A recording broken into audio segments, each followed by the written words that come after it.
Welcome, story lovers, to Chapter 9. Please consider liking and subscribing. The ringing phone seeped between the layers of sleep. Marnie's lids lifted. She pushed herself into a sitting position, wiped the weariness from her eyes, and picked up the phone. "Sorry, love, but I'm not going to be able to meet up today," Conran said softly. "Why? What's the matter? Is it work?" No. "I have a slight cold and don't want to pass it around," Conran said, coughing and spluttering. "You know what people are like these days, the slightest snuffle and they back away with horror." "I will come over and look after you," she urgently replied, as the knot in her stomach tightened. "You need to be checked out." "Marnie, you're being a little overdramatic. I will be fine. I just need some sleep, so I can get back to you as soon as possible." His restrained calmness should have been reassuring, but Marnie sensed a disturbance in the continuity of everyday life. She acknowledged her dread of the world as it turned towards oblivion. Are we all standing on the brink of a new hell? The gradual dimming, diminishing, and stepping away from normal existence, she considered. Fear buries the truth, she reminded herself. I must trust his judgment. "I will phone you later after you've had some rest." "That will be good. My nose was too blocked last night and I couldn't sleep." "I will be fine later." "Okay, I love you and have faith. Please, stop worrying over every little thing."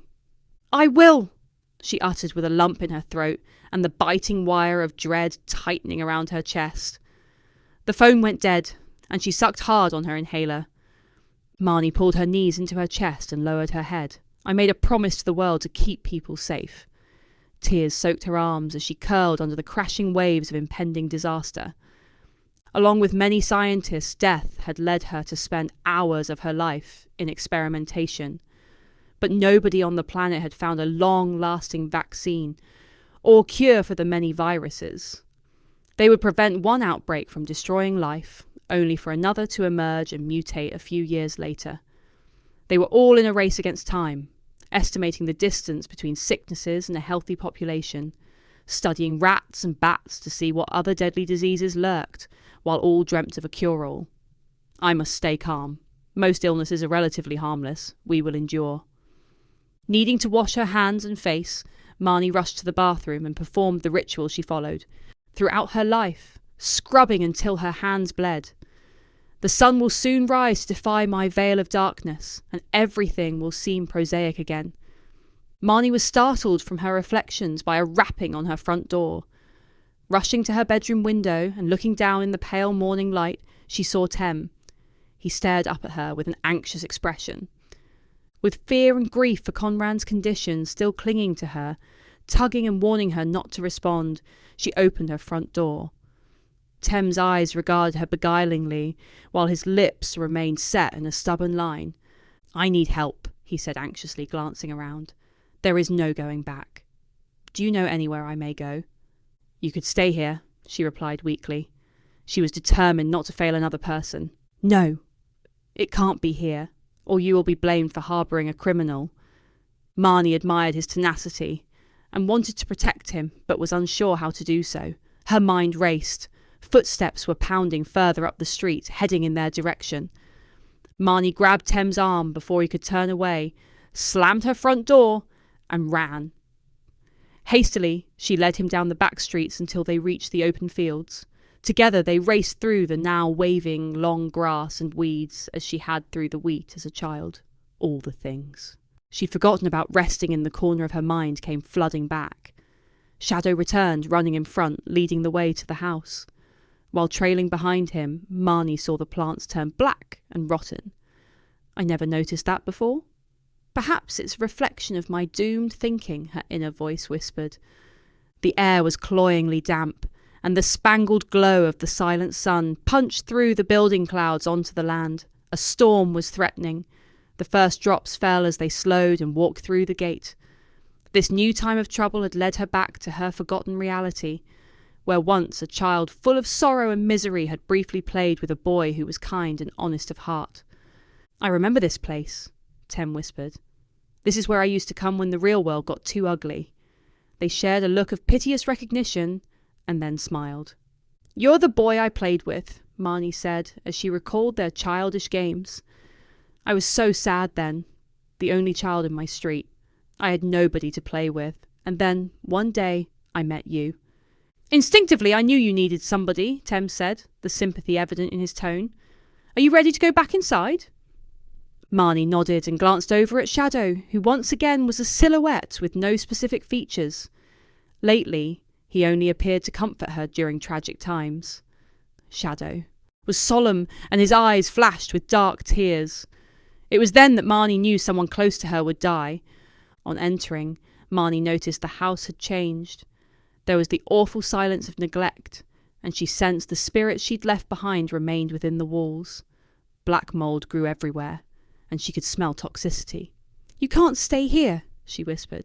It's poisonous. There's no going back. It will have to do until I find something better, Tem replied, scowling and flicking a look of silent fear. Safer than heart attack guns. You can bring me some bleach and I'll clean it up. They were shaken by a loud commotion. Doors slammed in the rooms above, the tap in the kitchen opened, and items flew at them from the shelves. Marnie stood exposed and pensive, holding her breath, dreading hearing something else within the chaos. Everything stopped, and she dithered about replacing ornaments. What was that? Tem said anxiously, scouring the scene. An earthquake? Ignore it. This house was always strange. Even when we were kids, you just didn't notice. The way to knowledge and freedom is to listen, a voice screeched as Marnie ducked to avoid being hit by the clock. A harsh punishment, don't you think? Being stuck between death and life. What the heck? Tem exclaimed, visibly shocked by the demon's questions. That's the same person who hacked your security system. I'm not sharing my sanctuary. I'm sorry, Marnie muttered, and reproached herself for returning. Release me and appease the gods, or misfortune will befall you. The old couple abandoned me, and now you, sister, it said, hissing with sarcasm. Fear sucked the breath from Marnie's lungs. She couldn't meet Tem's eyes as she remembered everything, even the monster's name. I was to be revived after 15 years, but they left, and you stole my gem. My body will rot, and the maggots eat me. The derogatory and accusing voice filled the space with its continued rant. Death was temporary, so my body could adjust. Marnie knew the demon, and understood she was responsible for its suffering. Shez, I'm sorry. I'm here now. Shadow was by the door, beckoning for her to follow. She didn't want to provoke Shays anymore, so she left Tem standing dumbfounded. Stay here. I can sort this out, Marnie shouted and rushed out of the room. A million fears swirled in her chest as she dashed up the stairs, and memories withheld from her adult mind returned in detail. Soon, the box was in front of her, sitting, on the decorative tiles of the fireplace. She sat back on her haunches, waiting for the thick dust to disperse. Nervously, she lifted the lid, and recoiled in disgust at the repulsive stench and sight of the wretched trapped creature. He'd never been a hollow shell, and despite the smell, had appeared distilled in time, purified and substantial. The clothes she once made for him were in rags, and the body was in a much changed state. The grey, grainy skin was mottled with dark patches. The clogged veins were blue, and pale liquid oozed from the thin, split skin. I was only meant to die momentarily to still ticking time, it moaned without moving its lips. Its bitter, butchering eyes glared at Marnie. Then curses overflowed into the room while his body remained rigid. Take the stone of my blood off the chain and put it into my mouth, Shays ordered. Marnie heard footsteps rising.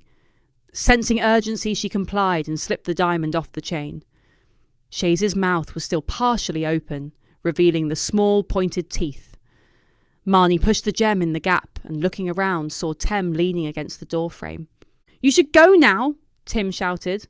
They will be looking for me. Go downstairs. I'll be with you in a minute, Marnie retorted.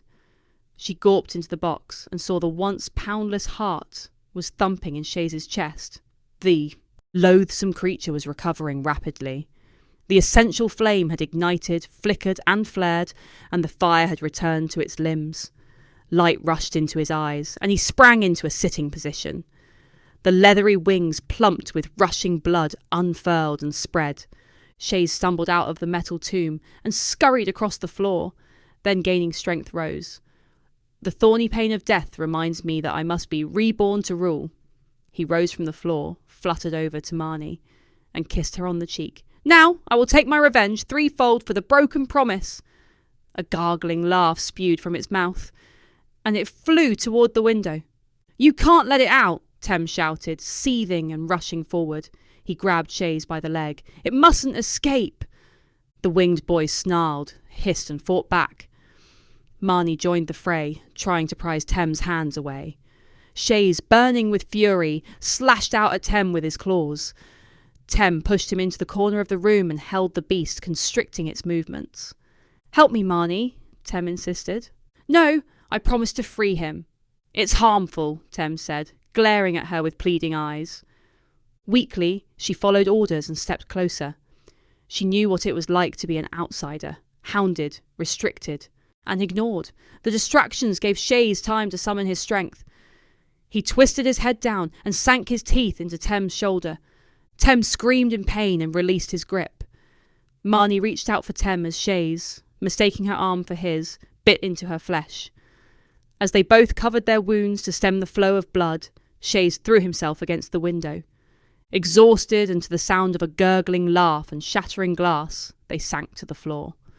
Thank you for joining me on the next chapter of our journey. You can find all my books on your favourite online stores under EMG Wixley. Please consider liking and subscribing. To be continued.